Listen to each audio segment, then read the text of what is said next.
আজকে আপনাদেরকে একটা সাকসেসের স্টোরি বলবো, যেটা আমি আসলে কোনো একটা জিনিস সাকসেস না হওয়া পর্যন্ত সেটাকে ফেইলারই মনে করা হয়। তো আপনি যতই পরীক্ষার জন্য ট্রাই করেন, পরীক্ষা দিতে থাকেন, পরীক্ষা যতক্ষণ না পর্যন্ত আপনি পাস করতেছেন ততক্ষণ পর্যন্ত কিন্তু আপনাকে ওই ফেইলই গণ্য করা হবে। ঠিক আছে, আপনি 1000 পরীক্ষা দেন, সেই 1000 পরীক্ষায় যদি আপনি পাস না করেন তাহলে কিন্তু আপনি সেই ফেইলি। ঠিক আছে।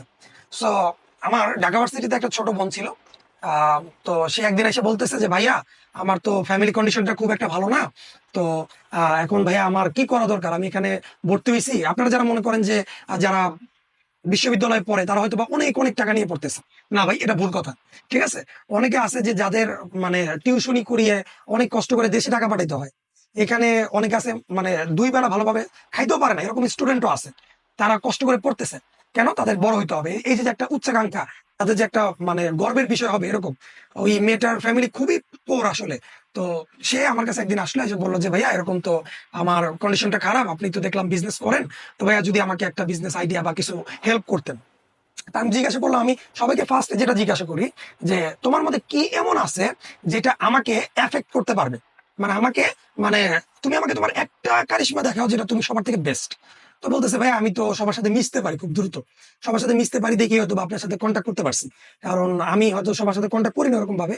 তো সে আমার অনেক মানে ফ্রেন্ড সার্কেল থেকে কালেক্ট করে, নাম্বার টাম্বার কালেক্ট করে আমাকে ফোন দিছে, মেইল করছে। দেন একটা সার্টেন টাইমে আমি বিরক্ত হয়ে তার মেসেজে রিপ্লাই দিছে যে আসলে তুমি কি চাও।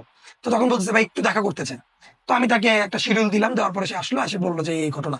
আমি বললাম ঠিক আছে, তুমি কি পারো বললো। যে ভাই আমি কথা বলতে পারি, খুব মিশুক আছে। তো এইটা আমি বলতেছি 2000 প্রায় 22 সালের ঘটনা, 22 না সরি 21 সালের ঘটনা বলতেছি। তো ওই টাইমের ঘটনা আমি বলতেছি। তো আমি বললাম যে ঠিক আছে, ফাইন।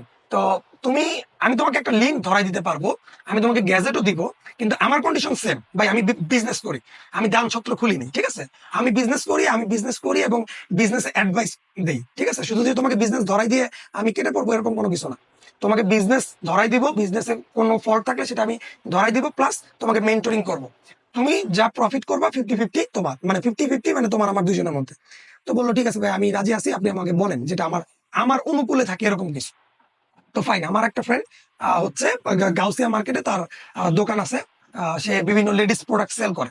তো আমি বললাম ঠিক আছে দোস্ত, তুই একটা কাজ কর, তোর কিছু প্রোডাক্ট, কিছু স্যাম্পল আমাকে পাঠাই দে, যেগুলো আমি অনলাইনে সেল করব। সেল আমি যা করি তুই তোর একটা ক্যাটালগ প্রাইস আমাকে ধরে দিবি। ঠিক আছে, যে কোন একটা শাড়ির দাম যদি হয় 2000 টাকা, তুই আমাকে সেই 2000 টাকা আমাকে অনলাইনে ধরাই দিবি। আমি বাকি যত টাকা সেল করি সেটা আমার লাভ। তো এখানে দেখেন আমাদের উইন উইন সিচুয়েশন কন্ডিশন সৃষ্টি হইতেছে। ওর দোকানে যত সেল হচ্ছিল, পাবলিক এসে ওর দোকানে কিনতেছে, সেইটাকে আমি অনলাইনে নিয়ে আসছি। ঠিক আছে, এতে ওর সেল দ্বিগুণ হয়ে যাইতেছে, ওর লাভ হচ্ছে। তো ওর থেকে আমি প্রোডাক্ট গুলা মানে লিস্ট আকারে আমি ওর থেকে বাকিতে আনতাম। ঠিক আছে, বাকিতে আইনা ওকে একটা রুম ম্যানেজ করে দিছি, বলছি যে এই যে তোমার রুম। আমি ওকে একটা কি বলে এটাকে, রিং, যে লাইট আছে, রিং লাইট কিনে দিছি, এবং ওকে কিছু মাইক কিনে দিছি, কিছু সরঞ্জাম কিনে দিছি যেগুলো ভিডিও করার জন্য ম্যান্ডেটরি। ইভেন ফোনও কিনে দিছি। দেওয়ার পর আমি বলছি যে তুমি এগুলো দিয়া প্রতিদিন রাতে লাইভ করবা। তোমাকে দুইটা জিনিস মনে রাখতে হবে, মানুষ তোমাকে পচাবে, তোমাকে নিয়ে বাজে মন্তব্য করবে, তোমাকে মানে উস্কাবে, এগুলোতে তুমি কখনোই ভ্রুক্ষেপ করবা না। তুমি লাইভে যাবা, প্রোডাক্ট দেখবা, প্রোডাক্ট সেল করবা। যারা অনলাইনে অর্ডার করবে তাদেরকে কিভাবে পাঠানো হয় ওইটা আমি দেখবো, সেলসের ব্যাপারটা আমি দেখবো। ঠিক আছে, কারণ আমি ওই ড্রপ শিপিং এর ব্যাপারটা জানি। তো আমি ওইভাবে অ্যাকাউন্ট করে যারা যারা অর্ডার করতো তারা একটা মিনিমাম কস্ট 250 টাকা আমি রাখতাম। 250 টাকা তারা অর্ডার করলে অর্ডার কস্টটা রেখে আমি তাদেরকে পণ্যগুলো পাঠিয়ে দিতাম। ঠিক আছে, সুন্দরবন কুরিয়ার আছে, বিভিন্ন রেডেক্স আছে, বিভিন্ন কুরিয়ার সার্ভিস আছে, ওদের মাধ্যমে আমি পাঠিয়ে দিতাম। সো প্রথম 6 মান্থ ওর জন্য ছিল খুবই টাফেস্ট টাইম। আমি ওকে মোটিভেট করতাম, দেখো, ও বলতো ভাইয়া মানে অনলাইনে আসলে এত পরিমাণ মানুষ বাজে কথা বলে, এটা বলার বাইরে। আসলে আমরা ভালো কিছু করতে পারি বা না পারি, খারাপ কিছু কিন্তু করতে পারি। ঠিক আছে, একজন মেয়ে স্বাবলম্বী হইতে চাইতেছে, তাকে আমরা মানে কোনো প্রকার আগ্রহ না দিয়ে, তাকে হেল্প না করে, তার কমেন্টে গিয়ে বাজে বাজে কমেন্ট করাটাই হচ্ছে আমাদের গুণ। ঠিক আছে, আমাদের আমাদের চরিত্রের প্রকাশ। সো আমিও বললাম ওদেরকে ইগনোর করো, কারণ তুমি যখন একটা বড় হয়ে যাবা তখন ওরাই তোমার সাথে আসবে সেলফি নেওয়ার জন্য। ঠিক আছে। তো 6 মান্থ ও খুব ট্রাই করছে, এবং ট্রাই করার পর একটা সার্টেন টাইমে দেখা গেছে যে ওর আমি পরে যখন দেখলাম যে প্রতিদিন লাইভ করলে আসলে মানুষের প্রথমে না আপনাকে মানুষের কাছে যেতে হবে। ভাই প্লিজ একটু আপনার সাথে আমার কথা আছে, একটু সময় দেন। একটা সার্টেন টাইম পরে না আপনি আস্তে আস্তে কি সরবেন। মানুষ তখনই কোনো সেলিব্রিটিকে প্রায়োরিটি দেয় যখন দেখে যে সেলিব্রিটি হওয়ার আগ পর্যন্ত সেই সেলিব্রিটিকে বিভিন্ন প্রডিউসার ডিরেক্টরের সাথে ভাই একটা শুটিং সেট দেন, একটা চান্স দেন ভাই, মানে অনেক রিকোয়েস্ট করতে হয়। যখন সে একটা পর্যায়ে চলে যায় তখন সে আস্তে আস্তে নিজের পারিশ্রমিক বাড়ায় দেয়। এটা দেখবেন বিভিন্ন মুভিতে দেখবেন যে প্রবাস বা হচ্ছে যে ওই যে কেজিএফ এর যে নায়ক ইয়াস, ও ওদের পারিশ্রমিক 400% বাড়াই দিছে, যে আমাকে যদি কেউ মুভিতে ডাকে আমার পারিশ্রমিক 400% বর্তমানের তুলনায় দিতে হবে। তো আমি বললাম এখন তোমাকে আর 7 দিন লাইভ করতে হবে না, তোমাকে এখন প্রতি সপ্তাহে 2 দিন তুমি লাইভ করবা এবং তোমার পড়াশোনায় মনোযোগ দিবা, কারণ ওইটা তোমার মেন প্রায়োরিটি, এটা তোমার সাইড বিজনেস, ঠিক আছে? দেন ও সপ্তাহে 2 দিন আসলো, 2 দিন এসে বিভিন্ন ভিডিও বানাইতো, এবং তখন আমি কি করলাম, ওকে বললাম যে দেখো এখন মানুষ তোমাকে চিনে গেছে, এখন তোমাকে কোয়ালিটিফুল প্রোডাক্ট দিতে হবে, ঠিক আছে? কারণ মানুষ প্রথমে চায় কি, সস্তা চায়, কারণ বিজনেসের একটা প্রথম মোটিভ থাকে যে কত কমে পাবো, ঠিক আছে? তখন আমি বেসিক্যালি গুরুত্ব দিই কোয়ালিটি মানে কোয়ান্টিটির উপর। যত সেল হয় তত ভালো, সেল যত হবে লাভ কত, যত কম নিব, আমার যদি 100 টাকা লাভ হয় সেটাই আমার লাভ, আমি যত কমে পারি সেল করে দিছি। যখন আমার একটা ব্র্যান্ড ভ্যালু তৈরি হয়ে গেছে, আমাদের মানে ওর সাথে আমার জয়নিং এ যে ব্র্যান্ড ভ্যালু তৈরি হয়ে গেছে, তখন আমি আস্তে করে নিজেকে মিনিমাইজ করে দিছি, যে না তোমার ব্র্যান্ড ভ্যালু তৈরি হয়ে গেছে, এখন তুমি সবার জন্য মানে অ্যাভেলেবেল না, তুমি এবার সবাই তোমাকে যখন চাবে তখন তুমি মানুষের সামনে ধরা দিবা। তো সপ্তাহে 2টা লাইভ করতে, এবং খুবই মানে মানে ইনফ্লুয়েন্সার যাকে বলে, ও ওই লেভেলে চলে গেছে।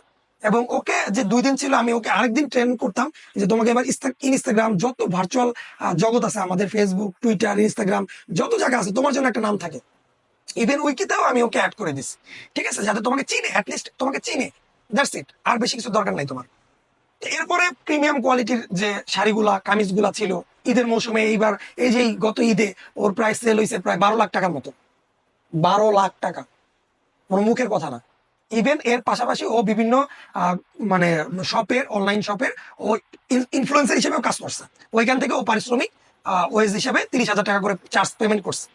এবং আমার কাছে এটা খুব ভালো লাগছে যে আমাদের সাথে যে কমিটমেন্টটা ছিল, যে ভাই 50-50, যাই হোক আমি যাই করি আমি আপনার থেকে শিখছি, বিনামূল্যে আমি শিখাইছি, সেই বিনামূল্যটা একটা সার্টেন টাইম পরে আমাকে এখন চক্রবৃদ্ধি হারে আমাকে মুনাফা দিতেছে, ঠিক আছে?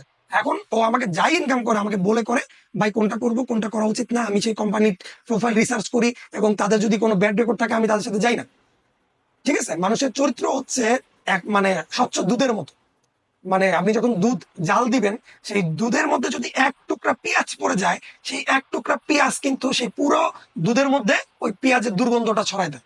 তো ক্যারেক্টার হতে হবে এরকম যাতে তোমাকে দেখলে মানুষ রেসপেক্ট করে, দ্যাটস ইট, ঠিক আছে? সো ও ওর কমিটমেন্ট বজায় রাখছে, এবং যা ইনকাম করে তার 50% এখন আমার সাথে শেয়ার করে, এবং 50% ওর থাকে, এবং ওর যখনই কোনো হেল্প লাগে আমি করি, আমার হেল্প লাগলে ও করে, দ্যাটস ইট। সো এই যে সিনিয়র জুনিয়র বন্ডিং, এইটা আসলে আমি প্রাইভেটে খুব কম পাইছি ভাই, পাবলিকে আসলে এটা খুবই আমি মনে করি যে এটা বেস্ট। কারণ আপনি যত বড়ই হন না কেন, আপনার একটা চেইন অফ কমান্ড মেনটেন করতে হবে, ঠিক আছে? আপনি বড় হয়ে গেছেন, বড় পদে হয়ে গেছেন, বাট তারপর আপনাকে চেইন অফ কমান্ড মেনটেন করতে হবে, ঠিক আছে? কিন্তু যারা চিন্তা করেন যে আমি তো এখন অনেক বড় হয়ে গেছি, আমার আর এখন কারো পরামর্শের দরকার নাই, তারাই ভবিষ্যতে ধরাটা খান, ঠিক আছে? সো এতটুকুই থাকুক আজকের মতো, পরে হয়তো বা কোনো আরেকটা আইডিয়া নিয়ে কথা বলবো এবং সেটার লাভও আমি আপনাদেরকে দেখাবো। So tata.